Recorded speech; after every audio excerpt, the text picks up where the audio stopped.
Omo Yoruba. Heo. So, Yoruba náà lè ṣe nǹkan fúnra rẹ̀. Ha, ara ń tà ń sọ ní. Mo dẹ̀ kígbe o. Ká ní tí Yorùbá bá lè ní ìmọ̀, tí ẹ lè wá ìmọ̀ rí, kẹ́yẹ ṣe ìlara ara yín. Tẹ́ bá wá ìmọ̀ rí, ẹ máa rí òye. Tẹ́ bá wá rí òye yẹn tán, òye yín ló máa di ìṣọ̀kan. Ṣùgbọ́n tẹ́ bá ń sáré ìṣọ̀kan, ẹ lè rí ìṣọ̀kan o, láì ní ìmọ̀ o, láì ní òye. Torí tí ìwọ bá ní òye, tí ntẹ́lẹ̀ bá sọ tó bá ti yí ẹ, ó ti di òye nìyẹn. Lẹ́yìn yẹn láàrin ìwọ àti ẹ, ó ti di ìṣọ̀kan. So Yorùbá náà tó lè ṣe epo pẹtiróòlù láì ṣe pé bóyá ẹ̀sẹ̀ lọ rèé wà nínú ilẹ̀, àbẹ́ lọ rèé jí petrol tó wà nínú ilẹ̀ tọ́lọ́run ti ṣe fúnra rẹ̀, àbẹ́ lọ rèé jí díṣù tọ́lọ́run ti ṣe fúnra rẹ̀. Ṣùgbọ́n ẹ̀ ń fi ọ̀rá, à ń fi ike, à ń fi rọ́bà ṣe. Ṣé a lè fi ike ṣe epo? Ṣé a lè fi ike ṣe díṣù? A lè fi wasted dust, wasted nylon, sorry èbó mi gbèbó, àwọn àlòkù ọ̀rá, àlòkù ike, so a lè fi ṣe epo. So ọmọ Yorùbá náà lè build, ó lè produce epo pẹtiróòlù. Ara àwọn ọmọ tá à ń sọ ní, àwọn ọmọ yìí ní ọpọlọ. Kí ìjọba fún wọn ní àǹfààní, kí àwọn ọmọ yìí lè máa rí ògo wọn lò. Ẹ wo Rukayat, ọmọ 26 years, tó di honorable ní Owódé Onírin.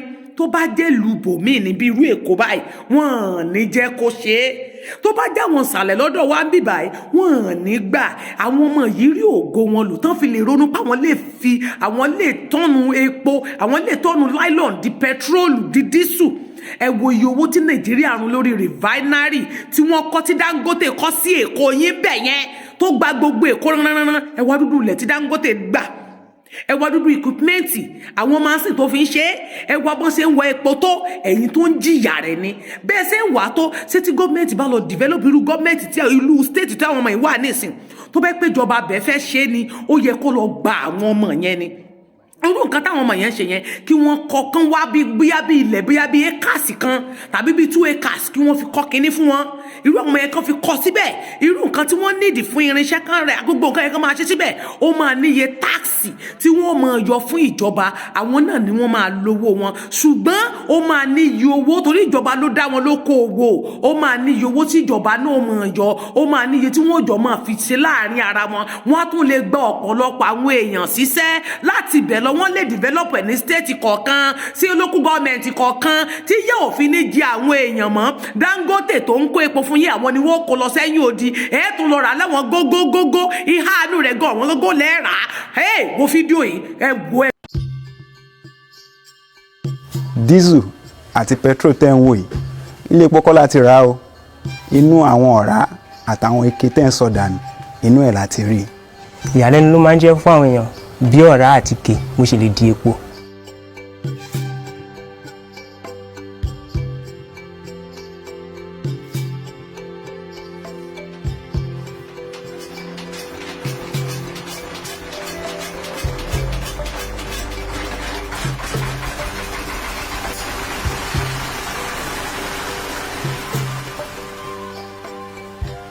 Orúkọ mi ni Ọláyínká Ìyanu Michael. Ọmọ ìlú Èkìtì, ọmọ bíbí ìlú Èkìtì, Ìlọrọ̀ Èkìtì ni mí. So iṣẹ́ tí mo dẹ̀ ń ṣe, iṣẹ́ operator àti engineering pure water machines àti bottle water machines ni àwọn nǹkan tí mo ń ṣe lọ́wọ́lọ́wọ́. Láti kékeré, dáàdì mi jẹ́ ẹni tó ń ṣiṣẹ́ ní Federal Ministry of Works ní Àkúrẹ́. Ṣùgbọ́n tó rìtáyà, wọ́n kọ́ṣẹ́ auto electrician tó ń tún mọ́tò ṣe. Wọ́n wà lára àwọn tó ń ṣe remote sáwọn ilẹ̀kùn mọ́tò àti boot. So wọ́n máa ń build charger, car charger tó máa ń charge battery. So tó máa ń build ẹ̀, máa ń dúró tí wọ́n máa ń wò, máa ń ṣe. Tó máa ti ṣe tán, màá lọ mú transformer kékeré, màá máa ṣe bó ṣe ṣe yẹn, màá fi hàn wọ́n, màá ṣàní àwòdà. So àti kékeré yẹn ni mo ti bẹ̀rẹ̀ sí anything tí máa rí tó jọ mí lójú, màá fẹ́ try láti ṣe irú ẹ̀. Ní 2007 làwọn òbí mi ṣaláìsí, àwọn méjèèjì. So from there struggle continues. I drop out ní secondary school. So from there aṣá kúrò àwa sí ìlú Ìbàdàn. Education wa stop, parental guidance wa stop, counseling and direction stop, finance and provision gbogbo ẹ̀ stop. A ní láti máa source fúnra wa, and for young teenagers tó lose parents wọn ní age yẹn, life was very difficult ṣe mọ̀ pé nínú ìyà lèèyàn ti máa ń gbọ́n ìyà ló máa ń gbọ́n yàn téèyàn bá jẹ́ ìyàdí level kan ọgbọ́n máa sọ̀kalẹ̀ wá bí ìgbà tó ń sọ bíbélì síyàn lórí ni láìsí tíṣà kankan. So from there mo wá wò pé àwọn kan wo lèèyàn lè dáwọ́lé torí school nira láti lọ ìgbà tí ò sí fund tí ò sí backup. So mo ìgbà tá a ṣáà bẹ̀rẹ̀ iṣẹ́ pure water yẹn mo drive mo ṣe gbogbo ẹ̀. So mo wá rí tí wọ́n máa ń kó àwọn waste nylon waste bottle empty bottle wọ́n máa ń kó lọ wọ́n máa ń rà ní factory yẹn. So àwọn tó wá ra yẹn mo máa ń béèrè lọ́wọ́ pé kí ló ń fi nylon yìí ṣe àwọn yẹn máa ní wọ́n recycle ẹ̀ wọ́n tó fi ń tún nylon yẹn ṣe again àwọn míì máa ní wọ́n fi ń ṣe bàtà àwọn míì máa ní wọ́n fi ń ṣe aṣọ. So from there mi náà wá wò pé nǹkan tí mò ń lò yìí a máa ń rí ó máa ń pọ̀ ó máa ń lé ta gbogbo lẹ̀. So mo fi wò pé ó yẹ kémi náà lè wá nǹkan látara kíní tèmi náà derive látara ẹ̀. So mo fi bẹ̀rẹ̀ láti máa gbá findings láti ṣe research lórí bí mo ṣe ń ṣe èyí tí mo ń ṣe lọ́wọ́lọ́wọ́ báyìí. Nígbà tó di 2015 so ni mo wá rí pé ó yẹ kí n get ideas mọ́ àmọ́ kí n máa bẹ̀rẹ̀ sí náwó sí. Mo ṣàṣe àwọn kankan mo ṣe biogas mo ṣe inverter àbò mo rí pé kò ń ṣe nǹkan tí gbogbo èèyàn lè afford nípa battery nípa solar panel ni kò ń ṣe nǹkan tí low average people lè afford. So mo wá wò pé kí n ṣe nǹkan míì tó jẹ́ pé everybody ló ń lò ilé ń lò ìjọba ń lò anybody ló lè lò tó dẹ̀ jẹ́ pé no one can do without it. So mo ṣe wá come across pé kí n ṣe research lórí nylon bó ṣe lè sọ di diesel. So from there mo wá ṣáà owó ti má rí màá máa fi ra àwọn equipment yẹn díẹ̀díẹ̀ mo wá sọ fábúrò mi. So náà dẹ̀ ni is a good idea. So náà máa ń support mi nípa owó tí má need owó á support mi. So ìgbà tó sọ fún mi mo wá pé well let me help him pẹ̀lú wọn bá knowledge tèmi náà ní so a bẹ̀rẹ̀ sí ní ṣe gbogbo research tá a lè ṣe. Mo wá discover pé gbogbo ilé ní Nàìjíríà yìí bá ṣe pọ̀ tó yìí gbogbo ilé láti máa ń generate waste nylon every day. Báwo mo pure water a máa ń bottle water báwo mo wà jẹ biscuit gbogbo nǹkan tá a rà lọ́jà inú ọ̀rá ló máa pọn. So la fi ṣe tó fi di láti 2015 la fi ṣe so 2017 la wá base lé lórí la wá ń ṣe títí tó fi di last year ta fi wá get result tó yield ta fi lè lò tó ṣe é lò. Ojúlówó waste tí mò ń lò mo ń get láti plastic àti ara oil.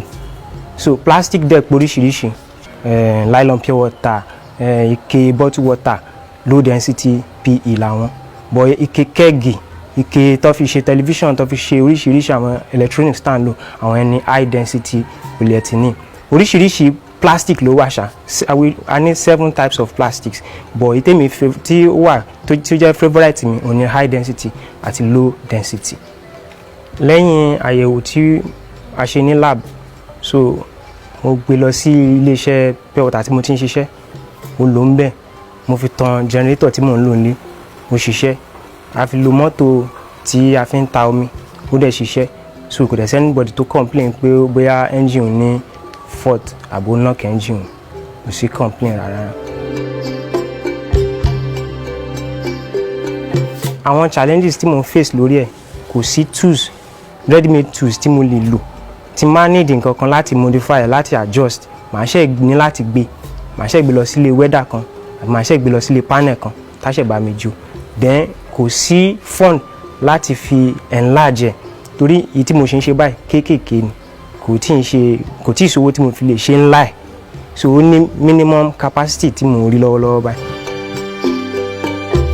Nígbà tí mo parí ẹ̀ tán tí mo bẹ̀rẹ̀ sí lò so ará ilé wa kan mo wá sọ fara ilé wa kan ó wá ní kíní yìí ń gbé ṣé kò ń ṣe illegal business ṣá nítorí ọrọ̀ ajé Nàìjíríà ni à ń sọ̀rọ̀ nípa èyí ń pé kí n fi tọ̀ àwọn amòfin lọ so mo dẹ̀ ní àwọn lawyers ní ọ̀rẹ́ àbúrò mi náà ní àwọn lawyers lọ́rẹ̀ẹ́ a dẹ̀ consult wọn wọ́n dẹ̀ sọ fún wa pé since tí ò ń ṣe crude oil àbí alonjibu ní pipeline ń pé tó dẹ̀ jẹ́ pé waste materials là ń lò tó dẹ̀ wà visible láti rí tó wà cheaper láti rí ń pé so kò wà illegal ń pé a lè lò.